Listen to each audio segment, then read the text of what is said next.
Hello student, hello everyone, good evening to all. कैसे हैं आप लोग? कैसे चल रही है आपकी पढ़ाई?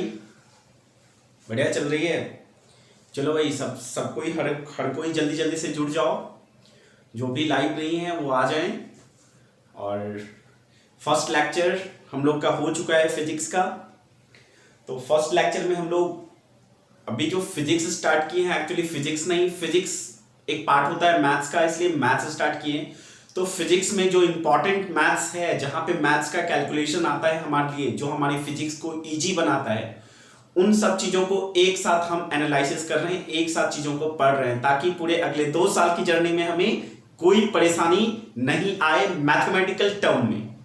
राइट? जहां भी मैथमेटिकल टर्म आए जो हमारे टफ से टफ कैलकुलेशंस को काफी इजी कर दे, ऐसी चीजों को हम एक साथ पढ़ रहे हैं और 11th के स्टार्टिंग लेक्चर में पढ़ रहे हैं। तो हमारे लिए बहुत फायदेमंद होने वाला है चीजों को। आप जल्दी से जल्दी शेयर करें, लाइक करें, सब्सक्राइब करें, अपने दोस्तों को बताएं, जितना भी मैक्सिमम लोगों को बता सकते हैं आप बताएं कि आपकी क्लास स्टार्ट हो गई है। आप घर पे ही रह के बहुत अच्छे से पढ़ाई कर सकते हैं और सारी पढ़ाई कर सकते हैं बेस्ट टीचर्स के साथ, बेस्ट कॉन्सेप्ट के साथ। ठीक है बच्चों, तो हम स्टार्ट करते हैं आज का लेक्चर, नेक्स्ट लेक्चर फिजिक्स का। मैं खुद संगीतोष राठौर, पाठशाला एडुसर्व एकेडमिक डायरेक्टर, और आपके साथ फिजिक्स के लिए टीचर्स। राइट बच्चों? ओके, स्टार्ट करते हैं। तो बाइनोमियल, लास्ट लेक्चर में हम लोग बात कर चुके थे किसके क्वाड्रेटिक इक्वेशन, अलजेब्रा स्टार्ट किए थे। अलजेब्रा में सबसे पहले हम लोग क्वाड्रेटिक इक्वेशन देख चुके हैं। तो क्वाड्रेटिक इक्वेशंस को पढ़ने के बाद आई थिंक कि आप जो भी बेसिक चीजें फिजिक्स में जरूरत होती है वो आपको हमने सारी चीजें बता दिया है पहले ही। राइट? तो कुछ इक्वेशंस थे जिसको हमने सॉल्व किया और कुछ होमवर्क भी दिए थे, शायद आपने पता नहीं सॉल्व किया या नहीं, पता नहीं। आप अगर किए होंगे तो आप मुझे जल्दी से लिखेंगे, हाँ सर हमने किया है। आप देख लें लास्ट लेक्चर, जो लेट से जुड़े हैं वो उन्हें बता दूं कि आप फर्स्ट लेक्चर फिजिक्स का देखें, बिल्कुल इक्विवेलेंट आपका मैथ्स के लेक्चर के जैसा है। और आज हम लोग next lecture, second lecture physics का स्टार्ट कर रहे हैं। ठीक है, स्टार्ट करेंगे। क्वाड्रेटिक इक्वेशन आपका हो गया है, उसकी एक होमवर्क अभी एक क्वेश्चंस के साथ हम स्टार्ट करेंगे जो क्वाड्रेटिक इक्वेशन में दिया गया है। क्वाड्रेटिक इक्वेशन में आप जो पढ़े होंगे अब तक, उसके बेसिस पर हम एक आपसे क्वेश्चंस पूछ रहे हैं बच्चों। जल्दी से आप बताएंगे मुझे इसका सॉल्यूशन जल्दी जल्दी क्या होगा। सॉल्व द इक्वेशन हम आपको दे रहे हैं, आप जल्दी से बताएं क्या होगा। इक्वेशन है 6x square minus 13x plus 6 equal to 0। जल्दी से इसका सॉल्यूशंस बताएं क्या होगा। x का वैल्यू कैलकुलेट करें। x का वैल्यू x अननोन है, इसके 2 वैल्यूज आएंगे, तो बताएं आप क्या होगा। x1 क्या होगा और इसका दूसरा वैल्यू x2 क्या होगा। जल्दी से आप पॉज करके वीडियो कैमरा को पॉज करके आप बताएंगे और आंसर क्या होगा आप जल्दी से कमेंट बॉक्स में लिखें। ठीक है, लिख लिया आपने? जल्दी से इसका सॉल्यूशंस बताएं आप। इसके 2 वैल्यूज आएंगे x के, वो क्या क्या होगा। अगर आपका आंसर x1 3/2 आया हो पॉज करने के बाद, या फिर 2/3 आया हो, x2 2/3 आया हो, तो आप बिल्कुल ही सही हैं। ठीक है, आप करके देख लेंगे, आंसर इतना सा आएगा। हमारे पास इतना टाइम नहीं है कि आपको हम सारी चीजें दिखाएं। आज नया चीज स्टार्ट करने वाले हैं हम लोग, और नया टॉपिक जो है फिजिक्स में जिसकी जरूरत पड़ती है थोड़ी बहुत, और ये काफी ज्यादा इंपॉर्टेंट है बच्चों। ये चीज हम फिर आपको बता देते हैं कि फिजिक्स पूरे 2 साल के इस सफर में हमारे साथ हर एक दिन फिजिक्स के साथ मैथ्स जुड़ा रहेगा, और जो सब चीज कैलकुलेशन हम बता रहे हैं उसी चीज के साथ हम आगे बढ़ेंगे। ठीक है, वही चीज आपको पूछा जाएगा हर एक दिन, हर एक लेक्चर में फिजिक्स के। ठीक है बच्चों? ओके, तो नया स्टार्ट कर रहे हैं हम लोग आज चैप्टर, जो वो है बाइनोमियल एक्सप्रेशन। ठीक है, बाइनोमियल एक्सप्रेशन एक ऐसा टर्म है बच्चों फिजिक्स में जो काफी टफ कैलकुलेशन आता है, और वो इस बाइनोमियल एक्सप्रेशन मैथ्स के हेल्प से वो कैलकुलेशन काफी छोटा हो जाता है, और बहुत इंपॉर्टेंट है इस चीज को जानना बच्चों। फिजिक्स इसलिए हम कमजोर हो जाते हैं क्योंकि हमें बाइनोमियल एक्सप्रेशन समझ में नहीं आता है। ये क्या करता है फिजिक्स के टर्म में, बीच में आकर हमारी कैलकुलेशन को इजी बना देता है, हमारी डेरिवेशंस को इजी बना देता है। ठीक है, इसलिए आप इस चीजों को जाने। हर एक दिन बच्चा समझता है कि ये सर कहां से आया, क्लास में पूछता है बच्चे ये कहां से आया, तो आपको ये चीज पूछना नहीं पड़े, आप ऑलरेडी समझ जाए कि ये चीज हम 11th के स्टार्टिंग लेक्चर में पढ़ चुके हैं। राइट, तो हम लोग आगे बढ़ते हैं। तो बच्चों ये बाइनोमियल एक्सप्रेशन क्या है, जैसे कोई भी दो टर्म a प्लस बी, ये एक टर्म है, या फिर मान लीजिए x प्लस वाई। ठीक है, कोई भी दो टर्म मान सकते हैं, या फिर ये मान सकते हैं 2x प्लस 3y पे पावर 3/4। ये कोई भी दो टर्म बाइनोमियल एक्सप्रेशन होता है। राइट, दो टर्म है a b, दो टर्म है x y, दो टर्म है 2x 3y, दो टर्म है। तो कोई भी दो टर्म बाइनोमियल होता है। राइट, पहचान क्या है इसका, कैसे हम पहचानेंगे ये बाइनोमियल ही है। तो इसका जो पावर है ना बच्चों, पावर 1 होना चाहिए, पावर 1 होना चाहिए। कोई भी दो टर्म बाइनोमियल होता है और उसका पावर क्या होना चाहिए, 1। तो उस हिसाब से अगर मैं पूछूं आपसे कि ये बताओ बच्चों कि a पे पावर 2 प्लस b पे पावर 3 पे पावर 4, क्या ये बाइनोमियल है? आप पहचाने, बताएं क्या ये बाइनोमियल है? बताएं क्या ये बाइनोमियल है? बहुत लोग कहेंगे सर पावर 0.2 तो है, 2 तो है। ठीक है, दो टर्म तो है, a और b दो टर्म तो है, लेकिन इसका पावर नहीं है।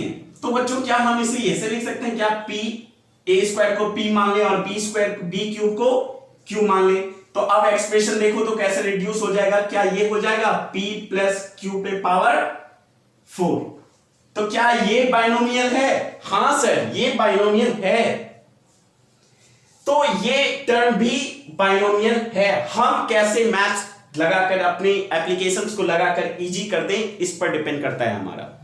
तो बस इतना जानना है कि कोई दो टर्म हो और उसका पावर 1 हो तो हम उसे बाइनोमियल में कन्वर्ट कर सकते हैं। राइट, ओके बच्चों, अब बाइनोमियल का एक थ्योरम होता है, उस थ्योरम को हम जाने। आप इसे नोट कर लिए क्या? नोट कर लिए होंगे, नहीं तो बाबू बच्चों वीडियो थोड़ी देर बाद अपलोड हो जाएगा, उसके बाद आप कर सकते हैं डाउनलोड। राइट, फिर आप देख लें सकते हैं। बाइनोमियल एक थ्योरम होता है, तो थ्योरम जानते हैं बाइनोमियल का क्या है। ठीक है बच्चों, बाइनोमियल थ्योरम का है एक्सप्रेशन, मान लो कोई एक्सप्रेशन है, general expression a plus b पे पावर n। अब इसको एक्सप्रेस कर सकते हैं, इसको तोड़ सकते हैं। कैसे तोड़ सकते हैं? तो इसको तोड़ने का एक तरीका है, आप इसे ध्यान से देखेंगे, बस उतना टेंशन नहीं लेना है, हम इजी वे में आपको आगे समझाएंगे, बस आप देखते चलें। a पे power n plus n, a पे power n minus 1 into b पे power 1 plus n into plus n into n minus 1 divided by 2 into 1 divided by 2 into 1 a पे पावर n माइनस 2, साथ में b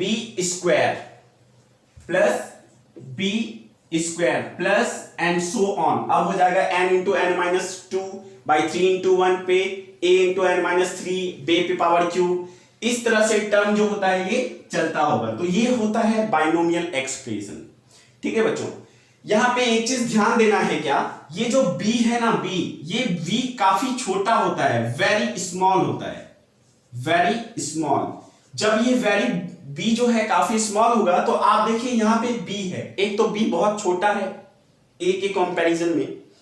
उसके बाद आप अगला टर्म देखें, जब इस टर्म, ये एक टर्म हो गया, नेक्स्ट टर्म अगर देखें इस बाइनोमियल का, तो ये आया b उसका स्क्वायर। एक तो b बहुत छोटा है, उस पे भी b का स्क्वायर है। राइट, फिर अगला टर्म जब जाएंगे तो उसमें b पर क्यूब हो जाएगा। फिर नेक्स्ट टर्म जाएंगे तो b पर पावर 4 हो जाएगा। एक देखिए, एक तो b बहुत छोटा है, उस पे भी स्क्वायर टर्म आ रहा है, तो मतलब ये जो एक्सप्रेशन होगा ना, ये एक्सप्रेशन, इसके बाद वाला एक्सप्रेशन, इसके बाद वाला एक्सप्रेशन का वैल्यू इतना कम होगा, मतलब ये very very very less than 1 होगा इसका वैल्यू। तो हम इसे इग्नोर भी कर सकते हैं। इग्नोर मतलब यहां पे ये कंडीशन आता है, तो इस कंडीशन में हम बाइनोमियल एक्सप्रेशन यूज करते हैं। क्या होता है बाइनोमियल एक्सप्रेशन? तो इस बाइनोमियल एक्सप्रेशन को बच्चों हम इतने ही टर्म में लिख सकते हैं, इसको इग्नोर कर सकते हैं, क्योंकि वो टर्म बहुत छोटा हो जाएगा, इनफाइनाइटली स्मॉल हो जाएगा, राइट? इसलिए हम उसे इग्नोर कर सकते हैं। अब आप आपका टर्म बचा ये वाला, इस टर्म को आप कैलकुलेट करें। यहां पे हम अपने टास्क को इजी बना सकते हैं। कैसे? तो बच्चों आप नोट करें इस चीज को, मैं मिटाऊं थोड़ा सा यहां पे, फिर आपको नेक्स्ट टर्म में डील करूं। चलो ध्यान से एकदम, हर कोई मैथ्स वाले हो या बायोलॉजी वाले हो, जेई की तैयारी कर रहे हो या आप नीट की तैयारी कर रहे हो, ये सब एक्सप्रेशंस आप भूले नहीं। तो अब तक जो आप देख चुके हैं, ये था कुछ इस तरह का टर्म a प्लस बी पे पावर n, राइट? और इसको हम अप्रोक्सीमेटली हम जो इसे लिख पाए अब तक बच्चों, वो था टर्म क्या? याद करें, a पे पावर n प्लस क्या था? n इंटू a पे power n minus 1 into b। ये एक्सप्रेशन अब तक हमारे पास आया है। इसके बाद जो नेक्स्ट टर्म था उसे हम इग्नोर कर दिए, क्योंकि वो टर्म का वैल्यू जो था बच्चों वो बहुत ज्यादा कम था, बहुत छोटा था, इसलिए इग्नोर कर दिए। तो बच्चों यहां पे देखो, इस टर्म में अगर a पे पावर n हम कॉमन ले लेते हैं, तो यहां क्या बचेगा? 1 प्लस, अब यहां पे a पे पावर n माइनस 1, यहां पे आप ध्यान से देखिए, ये आया है a पे पावर n माइनस 1, तो क्या हम इसे ऐसे लिख सकते हैं तोड़ के? क्या इसको a पे पावर n इंटू a पे पावर माइनस 1 लिख सकते हैं ना? तो क्या इसे लिख सकते हैं हम लोग क्या? a पे पावर n बाय a लिख सकते हैं ना इसे? हाँ, तो यहां पे हम लोग क्या करते हैं बच्चों, a पावर n कॉमन लिए, तो a पावर का n यहां से भी कॉमन आया, तो यहां क्या बचा? n b by a। आप इस चीज को ध्यान से समझिए, यहां पे समझिए, एक स्टेप हम गायब कर दिए यहां पे, इसलिए आप इसको प्लीज ध्यान से समझिए। क्या लिख सकते हैं हम लोग? हाँ लिख सकते हैं, ठीक है। तो ये टर्म बाइनोमियल एक्सप्रेशंस को हम यूज कर सकते हैं अपने फिजिक्स में, ठीक है। और a तो बड़ा है, b छोटा है, ठीक है। और यहां पे कब ये यूज कर सकते हैं? जब बच्चों b बाय a का वैल्यू काफी छोटा हो 1 से, ये इनका वैल्यू काफी छोटा हो 1 से, मतलब ये रेशियो 1 से छोटा हो, ठीक है, इनफैक्ट बहुत ज्यादा छोटा हो, यही समझिए आप, तब जाके हम ये बाइनोमियल एक्सप्रेशन यूज कर सकते हैं। आप समझ रहे होंगे कैसे क्या हो रहा है। जैसे ही हम लोग एप्लीकेशन करेंगे ना, जस्ट इसके बाद, थ्योरी के बाद आप समझने लगेंगे कि हम क्यों इसको पढ़ा रहे हैं आप, ठीक है। ओके बच्चों, ध्यान से आप देखें, हम ये चीज यूज कर सकते हैं, राइट। तो अगला एक्सप्रेशन हम इसी को यूटिलाइज कर सकते हैं, इसी फॉर्मूले को हम एक और टर्म में लिख सकते हैं। मान लीजिए 1 प्लस एक्स कोई टर्म है, उस पर पावर n है, तो इसको आप कैसे लिखेंगे? देखिए यहां पे a के जगह पे क्या है? 1, तो इसको हम लोग लिख सकते हैं कैसे?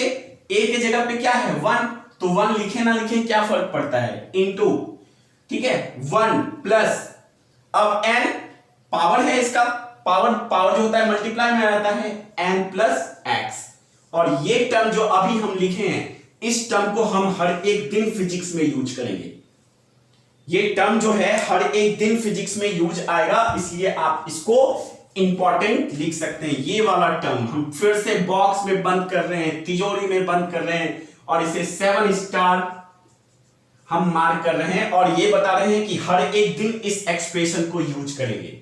अगर 1 नहीं रहा यहां पे a, तो इस टर्म को यूज करेंगे, और इसी से ये आया है, इसलिए आप ये दोनों टर्म को ध्यान से देखें, ठीक है। अब कुछ एग्जांपल लेकर हम समझाते हैं कि ये टर्म आपके टफ से टफ कैलकुलेशंस को काफी आसान बना देता है, इसलिए हम आपको बहुत टफ लग रहा होगा, अभी चीजें समझ में नहीं आ रही होंगी, फिर भी हम जबरदस्ती का आपको पढ़ा रहे हैं, तो आपको इस टर्म को जानना होगा। अब कैसे एप्लीकेशन में मजा है, एप्लीकेशन में सारा डाउट क्लियर हो जाएगा कि आप क्या कर रहे हैं अभी, राइट। तो एक एप्लीकेशन मान लेते हैं बच्चों, इसे नोट करें आप और इसे मिटाऊं अब। तो देखिए एक टर्म आपको दिखाते हैं, एक क्वेश्चन है, उस एग्जांपल को आप देखें। एक एग्जांपल हम आपको दिखाते हैं कैसे टफ क्वेश्चंस को ये इजी कर देता है। चलो बच्चों, जल्दी से कोई परेशानी आ रहा है तो कमेंट बॉक्स में आप लिखो आके, कहीं से परेशानी आ रहा है तो। मान लेते हैं एक टर्म, सब कोई तैयार हो जाए इस टर्म को लिखने के लिए और कोशिश करें समझने का। 3 + 4x पे पावर 7/4, 7/4 है, ठीक है। 7/4, 7/3 करते हैं, 7/3 है। इसको इसे सॉल्व करना है। सॉल्व दिस, आप सोचें कैसे आप सॉल्व कर पाएंगे, क्या सोच पा रहे हैं?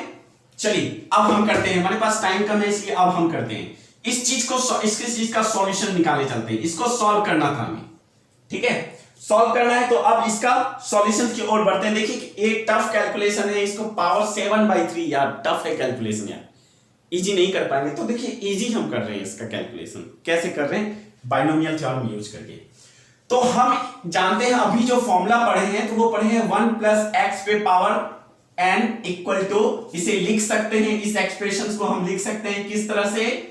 तो 1 + n × x, n × x, इस तरह से हम लिखना अब इस चीज के हैं। लेकिन यहां पे टर्म 1 लाना होगा। चलो 1 लाते हैं, कैसे? तो 3 कॉमन लेते हैं। 3 जब कॉमन लेते हैं तो ये 3 और पावर 7/3 बढ़ के बाहर आ जाएगा, ठीक है। बचा क्या? इधर 1 + 4/3, ठीक है, इंटू पावर 7/3। क्या ऐसे लिख सकते हैं? हर कोई देखे ध्यान से, क्या आपको समझ में आया? ऐसे लिख सकते हैं 3 जैसे ही अंदर से कॉमन लेते हैं जबरदस्ती का तो बचता है 1, और यहां 3 नहीं है तो 4/3 हो जाएगा। और ये 3 जब बाहर आया जिसपे पावर था 7/3, 7/3 पावर बन के बाहर आ गया। अब देखिए तो क्या ये टर्म इस टर्म से कंपैरिजन हो रहा है आपका? आप कंपैरिजन करें, क्या हो रहा है? बोलिए। हाँ हो रहा है, ठीक है। तो अब आगे बढ़ते हैं इसका calculation. 3 7/3 as it is 1 + x पे पावर n, 1 + x पे पावर n क्या लिख सकते हैं?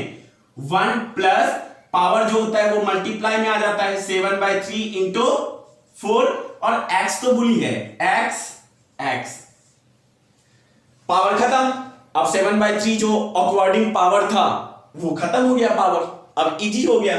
तो हम इसे लिख सकते हैं क्या?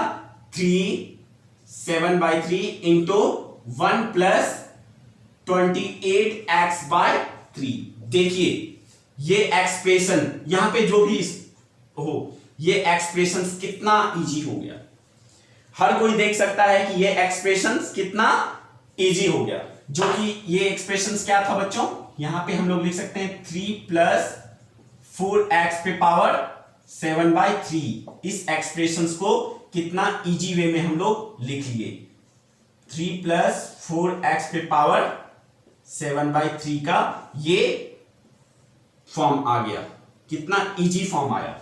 तो इसको, इस फॉर्मेट को, इसको हम इस टर्म को रिड्यूस कर लिए। तो बाइनोमियल इक्वेशन एक्सप्रेशन जो होता है ना, वो रिड्यूस करने के लिए हम यूज करते हैं। और ये जो एक्सप्रेशन आया, ये इसको, ये अप्रोक्सीमेशन जो आया, ये इसे कहते हैं बच्चों binomial approximation.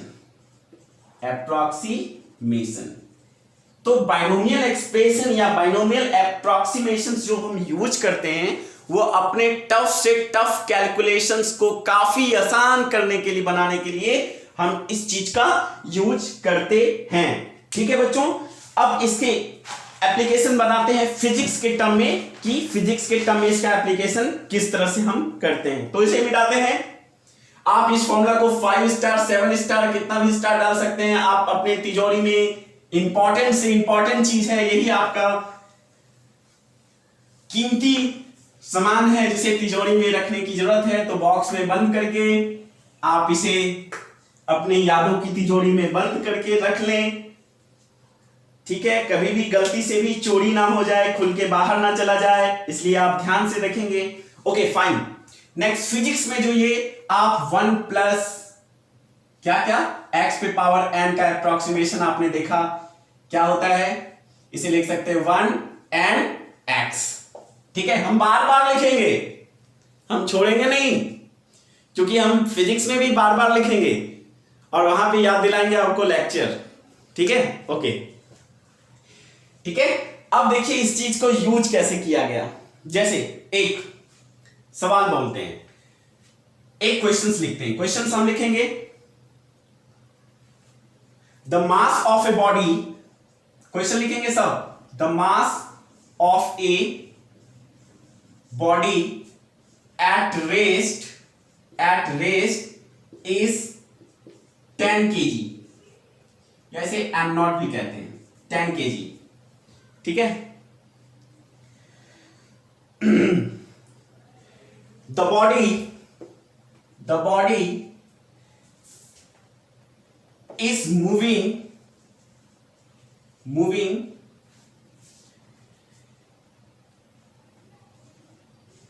with a velocity,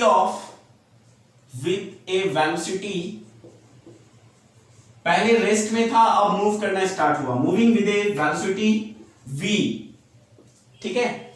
then find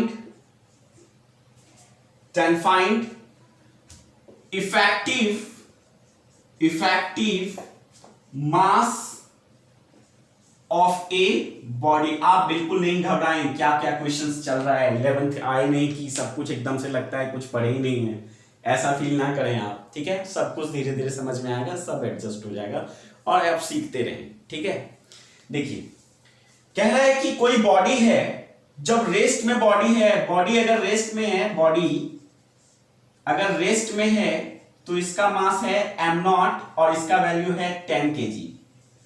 तो उसी बॉडी का मास क्या होगा जब वो v वेलोसिटी स्पीड से मूव करेगा, ठीक है। ये क्वेश्चंस पूछ रहा है, ठीक है, और इसको कैलकुलेट करने हम चल रहे हैं। क्वेश्चंस को हम खत्म करते हैं बच्चों, क्योंकि जगह कम है इसलिए। और हाँ, मास और वेलोसिटी का रिलेशन दिया हुआ है, मास और वेलोसिटी का एक रिलेशन दिया हुआ है। उस रिलेशन को आप ध्यान से देखें, क्या दिया है रिलेशन।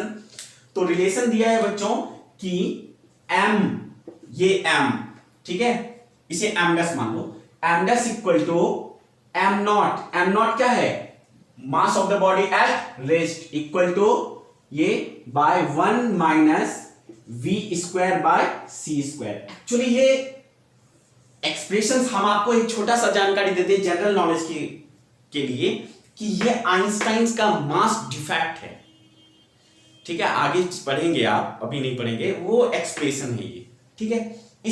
इसे जब बॉडी मूव v वेलोसिटी के साथ मूव करता है तो नया मास क्या होगा। आइंस्टाइन साहब क्या बोले थे अपने थ्योरी में कि कोई भी बॉडी अगर मूव करता है ना तो उसका मास इंक्रीज कर जाता है जो रेस्ट मास है उसके कंपैरिजन में, ठीक है, इस रिलेशन से, ठीक है। ओके, तो अब इसके सॉल्यूशंस की ओर बढ़ रहे हैं। तो रेस्ट मास है, rest mass of the body, rest mass of body is m naught, that is 10 kg। Okay, body move करता है with speed with v velocity, ठीक है। तो एक्सप्रेशन है हमारा effective mass equal to m naught by 1 minus v square by c square, where c is speed of light. और ये तो सब कोई जान रहे होंगे, अभी 10th पढ़ के आए हैं, 3 × 10⁸ मीटर पर सेकेंड होता है, राइट। हर कोई ये चीज जान रहे हैं, ठीक है। और साथ ही साथ वेलोसिटी भी दिया हुआ है, इसका बॉडी जो मूव कर रहा है ये दिया हुआ है कितना, ये बॉडी दिया हुआ है, डेटा गिवन है 3 × 10⁷ मीटर पर सेकेंड, ठीक है, ये दिया है। तो अब इसको कैलकुलेट करते हैं, ठीक है। ओके बच्चों, m dash equal to m naught. Okay, क्या इस टर्मिनल इस टर्म को हम ये लिख सकते हैं क्या, ऐसे लिख सकते हैं क्या, 1 minus v square by C square पे पावर रूट का मतलब 1/2, क्या लिख सकते हैं अपने कैलकुलेशन को इजी करने के लिए हम, हाँ लिख सकते हैं। क्या इसे ये भी लिख सकते हैं क्या, एम नॉट इंटू इस टर्म को ऊपर ले जाएं, और ऊपर ले जाएंगे तो क्या हो जाएगा, 1 minus v square by C square पे पावर माइनस 1/2 लिख सकते हैं क्या, आप ध्यान से देखें, लिख सकते हैं क्या, ठीक है। अब जैसे ही ये लिखे, आप ध्यान से देखिए, इधर मिटाऊं, ठीक है। अब यहां पे जो टर्म आया, क्या ये ये आप ध्यान से देखें इस टर्म को, तो यहां पे 1 प्लस एक्स पे पावर n इस टर्म को लिख सकते हैं। साथ ही साथ हमें यह भी ध्यान रखना होगा, इस तरह से एक्सप्रेशंस को लिख सकते हैं ना, हाँ लिख सकते हैं, ठीक है। तो अब इस एक्सप्रेशंस को हम यहां पे लिखते हैं, तो एम डैश इक्वल टू नया effective mass, m dash equal to हो जाएगा क्या, एम नॉट इंटू 1 माइनस यहां है V square by C square, और V square by C square, V square by C square पे पावर -1/2 और एम नॉट। अब यहां पे एक्सप्रेशन बाइनोमियल एक्सप्रेशन यूज करते हैं, तो क्या हो जाएगा, 1 माइनस पावर जो होता है बाहर आ जाता है, तो क्या हो जाएगा -1/2 इंटू अब n x v square by C square. देखिए ध्यान से, तो इसे क्या लिख सकते हैं हम लोग, m naught into 1 minus minus plus v square by 2 c square. ध्यान से देखिए, क्या लिख सकते हैं, बोलिए, लिख सकते हैं, हाँ लिख सकते हैं, बहुत अच्छे, ठीक है। अब क्वेश्चंस के अनुसार, क्वेश्चंस के अकॉर्डिंग हम इसको सॉल्व करें, तो क्या हो जाएगा बच्चों, ये हो जाएगा 10 kg 1 प्लस, अब ये हो जाएगा 1/2 इंटू वी क्या है, वी दिया हुआ था कितना, 3 इंटू 10 पावर 7, तो यहां लिखेंगे 3 इंटू 10 टू पावर 7 पे power square by 3 into 10 power C का वैल्यू 8 पर स्क्वायर, ये लिख सकते हैं, ये हो जाएगा 10 इंटू 1 प्लस 1/2, और इसे लिख सकते हैं क्या, 9 इंटू 10 पावर 14 बाय 9 इंटू 10 पावर 16, तो क्या हो जाएगा, 9 इन 9 कैंसिल, ठीक है, 9 कैंसिल हो जाएगा। अब इसका कैलकुलेशन क्या हो जाएगा, इसको कैलकुलेट करें, तो ये हो जाएगा 10 इंटू 1 प्लस 14 है, 14 ये हो गया 16, तो हो जाएगा 1/200, ठीक है, क्योंकि ये 100 आएगा 1/200। अब इसको कैलकुलेट करते हैं, तो ये हो जाएगा 10 मल्टीप्लाई करो प्लस 10/200 कैंसिल, 0.5, तो ये क्या हो जाएगा आंसर, इसका आंसर हो जाएगा क्या बच्चों, ये कैलकुलेशन क्या आया, एम डैश, टफ हो रहा है तो इसे मिटाऊं, आगे आप नोट कर लेंगे, इसे मिटाऊं, ये हो जाएगा क्या, एम डैश इक्वल टू आया 10 इंटू 10 प्लस 10/200, 0 कैंसिल, तो 10 प्लस 1/20, और 1/20 को क्या लिख सकते हैं, प्लस 0.5, तो आंसर क्या हो जाएगा हमारा 10.5 kg एम डैश। तो अब नया मास कितना हो जाएगा मूव करने से, 10.5। देखिए कितना टफ कैलकुलेशन था ना, और कितना आसान कर लिए, इसीलिए बाइनोमियल को हम यूज करते हैं, ठीक है बच्चों। तो एक होमवर्क आपको बाइनोमियल पे, ठीक है, इसे मिटाओ, एक होमवर्क आप करेंगे और मुझे बताएंगे सर हमने कर लिया। हर कोई मैसेज कर सकते हैं आप, हमारा जो व्हाट्सएप ग्रुप है आप लोगों बच्चों, उस पर आप व्हाट्सएप कर सकते हैं। अगर नए बच्चे जुड़े हैं तो प्लीज आप इस नंबर पर व्हाट्सएप करें 7070194599। अपना नाम एड्रेस इस नंबर पे व्हाट्सएप करें तो आपको सारा डिटेल्स मिलता रहेगा। ओके बच्चों, एक होमवर्क जो हम आपको दे रहे हैं आप सॉल्व करके आएंगे, ठीक है। वो क्वेश्चन है द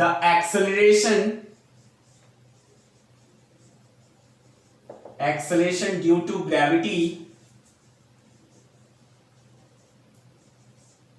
ठीक है। नहीं हो तो टेंशन नहीं लेना है, ऐसे ही मजे में काटना है जीवन। अभी लॉकडाउन चल रहा है, एकदम से छुट्टी का समय है। at a height h, gravity at a height h, at a height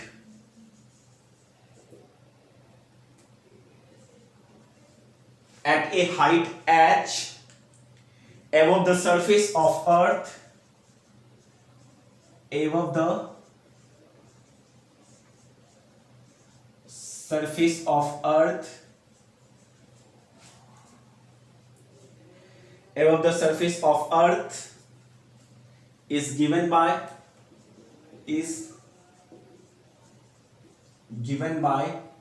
दिया हुआ है, आपका रिलेशन दिया हुआ है g डैश इक्वल टू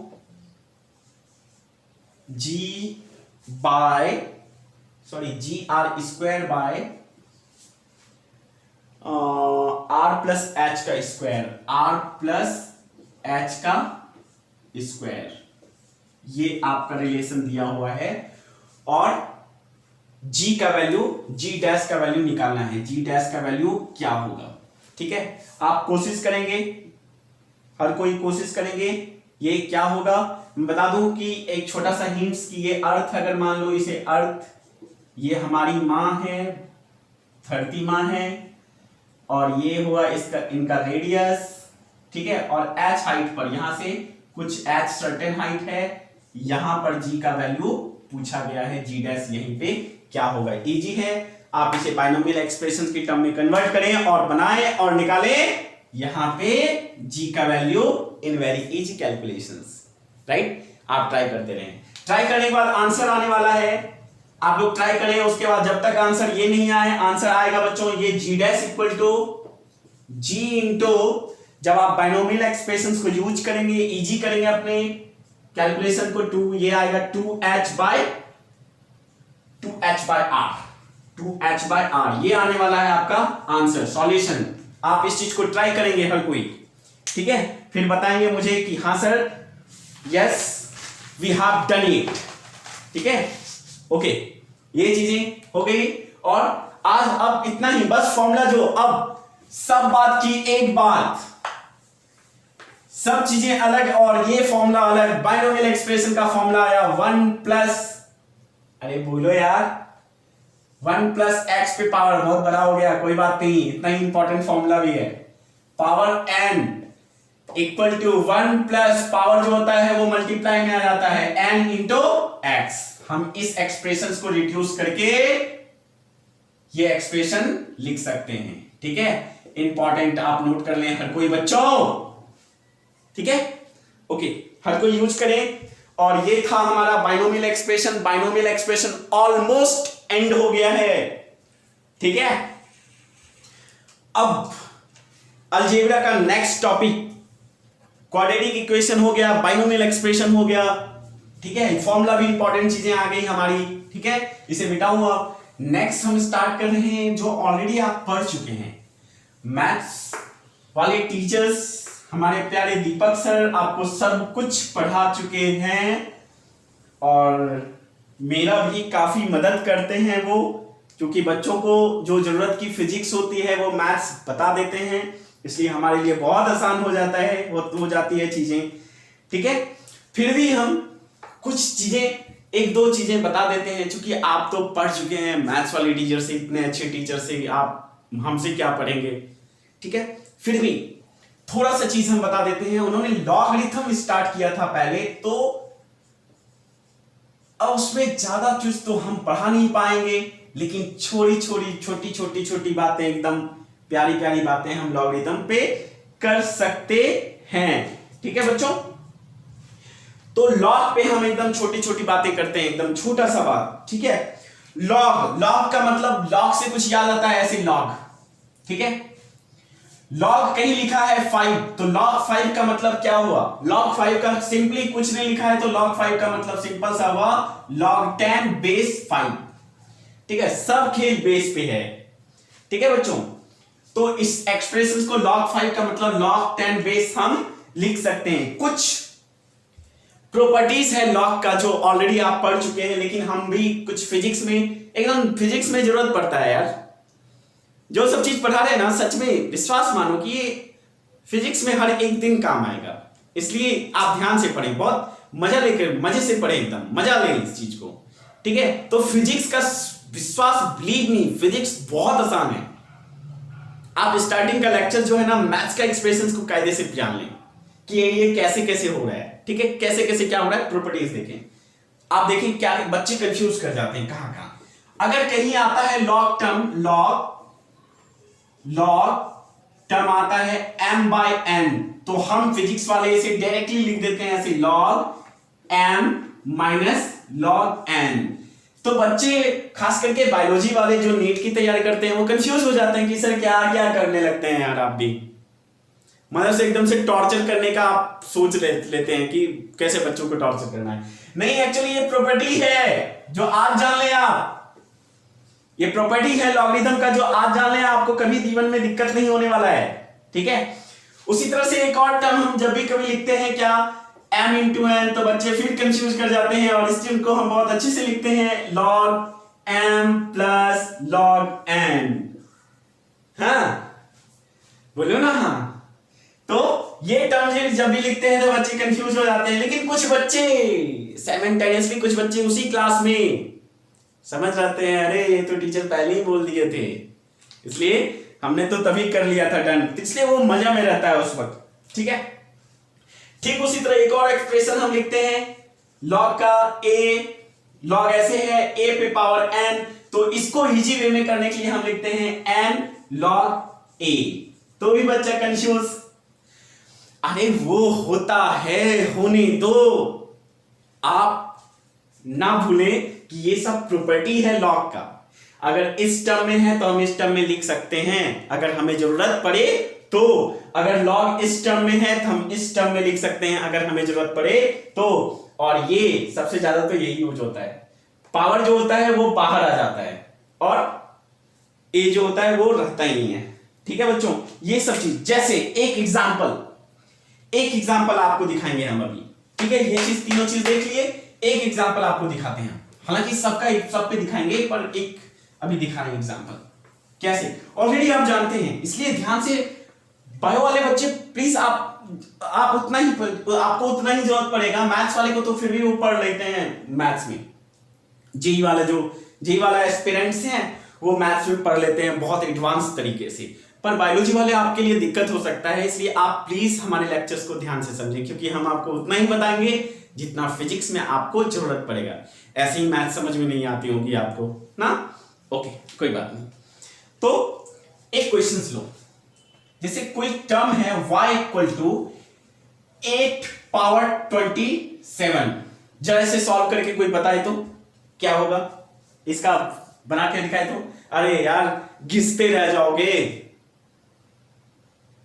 पर इसका जवाब बहुत टफ है, आएगा नहीं, करते रह जाओगे, कैलकुलेट हार्ड कैलकुलेशन होगा।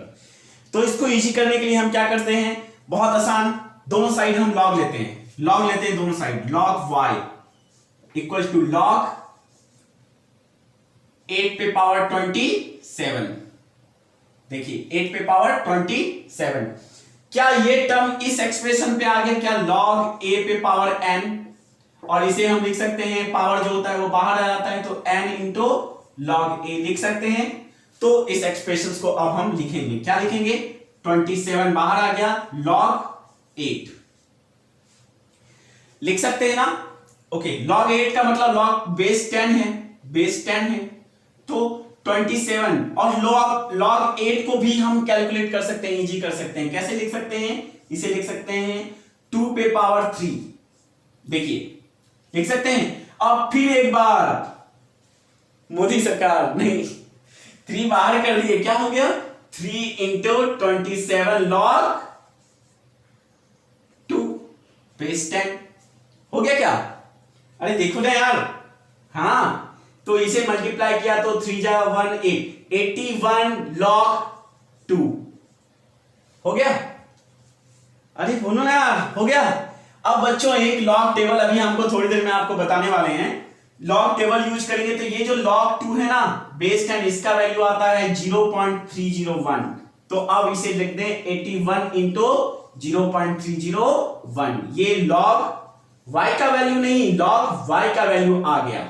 इतना आसान, ठीक है। इसके बाद एक तरीका होता है एंटी लॉग, वो टेबल होता है, एंटी लॉग का टेबल होता है, एक टेबल होता है, उसको देख के हम log 81 log y equal to 81 into 0.301 multiply कर लें, इसका वैल्यू एंटी लॉग देख के हम y का वैल्यू आराम से निकाल सकते हैं। देखिए एक तरफ कितना टफ कैलकुलेशन था और दूसरी तरफ कितना आसान कैलकुलेशन आ गया आप साइंस वालों के लिए।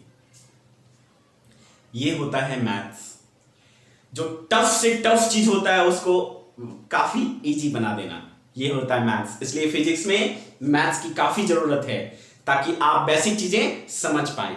ठीक है बच्चों, इन चीजों को आप नोट करें। ज्यादा देर तो नहीं हो रहा है, आप कहीं घबरा ना जाएं क्योंकि टाइम ज्यादा हो रहा है, आपको आदत नहीं होगा इतना देर पढ़ने का भी। ठीक है, ओके बच्चों, देखिए एक छुट दो टर्म यहां पे भी लॉग, जैसे लॉग 10 पावर 2 आया ना, ये 2 आया, तो इसका वैल्यू अभी हम यहां जो सब्स्टिट्यूट किए ये 0.301। ठीक है, कैसे आया वो तो हम बता ही देंगे, लेकिन इस चीज को याद रख लें आप। ठीक है, एक और वैल्यू आप याद रखें, log 3 का वैल्यू, log 3 का वैल्यू होता है 0.471। ठीक है, इन दोनों, ये जो दो टर्म है, ये दो टर्म, इन दोनों बच्चों मेरा विश्वास मानो। ठीक है, मेरी बात को मानो, इसे ना याद कर लो और कभी ना भूलने के लिए याद करो। ठीक है, इस चीज को वैल्यू याद कर लो। log 2 का वैल्यू होता है 0.301, log 3 का वैल्यू होता है 0.471। अब दुनिया में जितना भी log का वैल्यू पूछेगा तुमसे, मेरा विश्वास है हम आपको बताएंगे कैसे बताना है। ठीक है, इसलिए इन दोनों का वैल्यू बस याद कर लो बच्चों। आप जैसे भी याद करेंगे ना, इन दोनों का वैल्यू याद कर लें प्लीज, काफी काम आएगा। और हम इसका एप्लीकेशन इन दोनों में सहारे हम बाकी सबका वैल्यू कैलकुलेट करना आपको सिखा देंगे, वादा है। ठीक है, ओके, इस चीज को आप नोट करें बच्चों। ठीक है, अब आगे की बात करते हैं, लेकिन हमको लगता है वीडियो ज्यादा थोड़ा, कोई बात नहीं। ठीक है, आज भर इतना ही रखते हैं। लॉग कुछ बातें छोटी छोटी चीजें बच गई है बेस चेंज करने का, वो फिर हम नेक्स्ट लेक्चर में बताएंगे। तब तक के लिए अगर कोई प्रॉब्लम है तो आप कमेंट बॉक्स में जल्दी से लिखें। और हाँ बच्चों, जो बच्चे लेट हो रहे हैं, आपके दोस्त, आपके फ्रेंड्स, आपके रिलेटिव या जरूरतमंद ऐसे भी कोई, तो आप प्लीज उन्हें जल्दी से फोन करें, कॉल करें, व्हाट्सएप करें, फेसबुक पर मैसेज छोड़ें, इंस्टा करें, जैसे भी आपको करना है उसे इन्फॉर्म करें कि जल्दी से क्लास ज्वाइन कर लो, क्लास स्टार्ट हो गया है, कहीं तुम ना पीछे रह जाओ। इसलिए चलना है हमें साथ साथ। ठीक है, ओके बच्चों, thank you very much, good luck.